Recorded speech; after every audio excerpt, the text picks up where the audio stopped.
Hey gamers, Mukluk here, and this is a showcase video for the Blish HUD overlay Mystic Crafting module. What does it do? The Mystic Crafting module for Blish HUD displays everything you need to craft legendaries and other projects. You can track your crafting progression with synchronized account data and a detailed recipe overview. How to set it up. To use this module, you will first need to set up Blish HUD. We have a guide for that I will link in the description down below. The setup only has to be done one time and allows quick access to the mini modules within it. After setting up Blish HUD, open Guild Wars 2 and Blish HUD at the same time. If you run Guild Wars 2 as an admin, you will need to run Blish HUD as an admin as well. Once it is visible on the bar at the top, click the Blish icon, click the gear on the left-hand side if it isn't already selected, select Module Repo, which opens a list of modules available to you, and then scroll down to Mystic Crafting, or search Mystic Crafting in the box at the top, and click Install on the Mystic Crafting module. If it prompts you for a restart of Blish HUD at the bottom of the window, click that. It should only take a few seconds. After install is completed, click on Manage Modules below the repo. Scroll down to Mystic Crafting and click Enable Module. A hammer will appear on your dock at the top of the screen next to any other Blish modules that you may have. Click it to open the Mystic Crafting window. From here, it is quite straightforward. You could use the search box in the top left, or the tabs for various items on the left-hand side, or the filters in the bottom left to locate anything you are looking for. So, if I'm interested in the legendary spear collab journey added in Janthier Wilds, I can type it in the top left, or search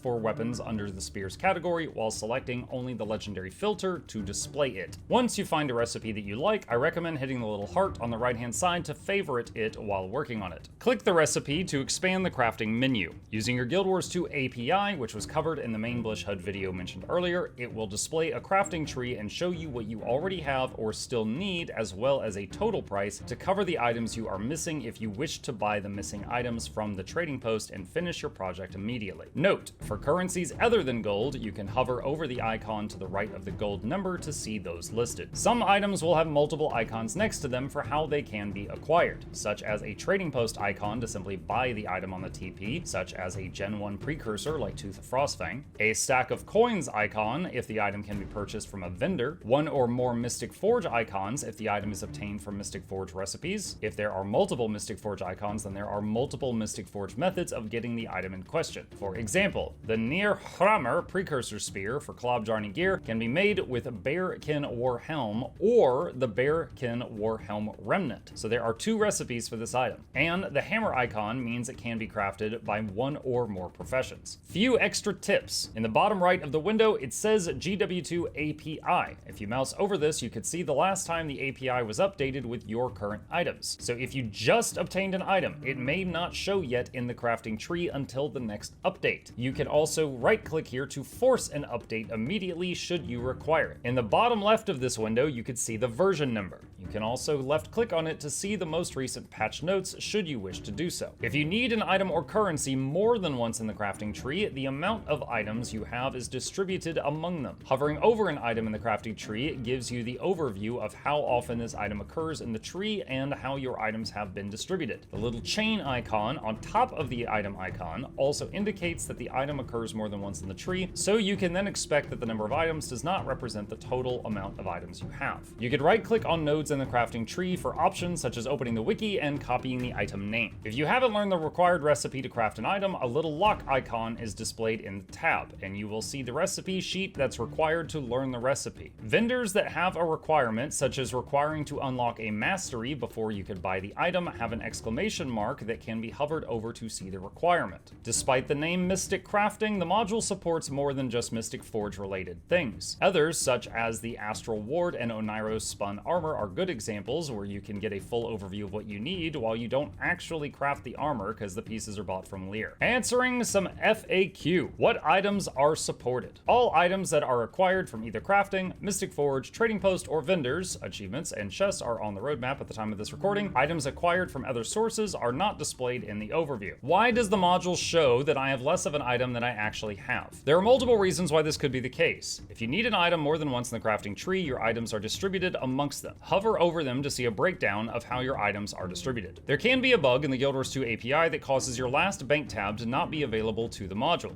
Any items in the last bank tab are sometimes not counted correctly. Armor your characters are wearing is currently not included in the module, adding support for this in the future at the time of this recording. For example, if you need an Ascended armor piece to craft a Legendary armor piece, the Ascended is not visible to the module if one of your characters is currently wearing it. Why is my data not synchronizing properly? Your Guild Wars 2 API key has to be configured and included with all the required permissions for the module to function properly. Required permissions are in the module details. The API can experience temporary outages and other issues from time to time. Ensure that you are using the latest version of the module to avoid any known bugs or issues. How do I report an issue or request a feature? The Blish HUD Discord is the best place to report issues and suggest features. There will be a link to that in the description under this video. And that is pretty much all there is to it. If you have any issues with adding or changing any settings and them not showing up right away, disable and re-enable the module and make sure it's up to date. If you get stuck anywhere, or if this video did not answer your questions, please don't hesitate to join the Blish HUD Discord for any help with this topic, or check out the modules page, both of which are linked down below. Happy crafting!